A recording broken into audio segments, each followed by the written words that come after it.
Pennsylvania's primary election just a few days off, and we're preparing you for some of the key battles on the horizon. Fox 43's Marshall Keeley breaks down the race for Pennsylvania treasurer.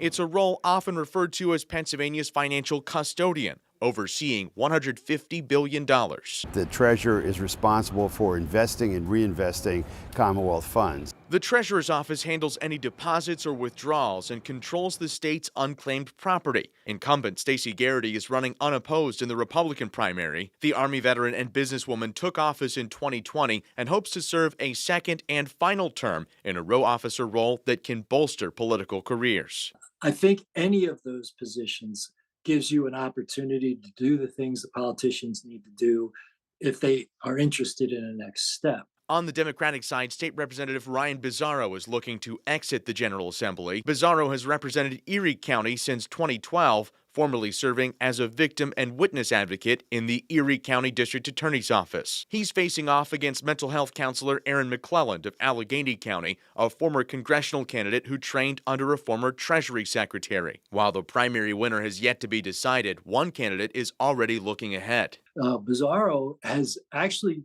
almost ignored his primary opponent and has started to run against Garrity as if this were the general election. Though the treasurer position traditionally is not highly political, candidates are squaring off on national political issues, with Bizzarro criticizing Garrity's previous comments related to election integrity and reproductive rights. Voters will decide if it's a winning strategy. There hasn't been a lot of public polling that I'm aware of, so I'm not sure who's ahead in the Democratic primary.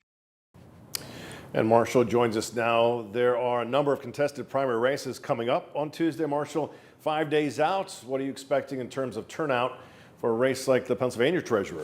Yeah, Evan, because many of the races that would normally draw people to the polls have already been decided, namely the primary races for president and for Pennsylvania U.S. Senator, Professor Yost tells me he's expecting a low turnout for the treasurer race and other row officer races.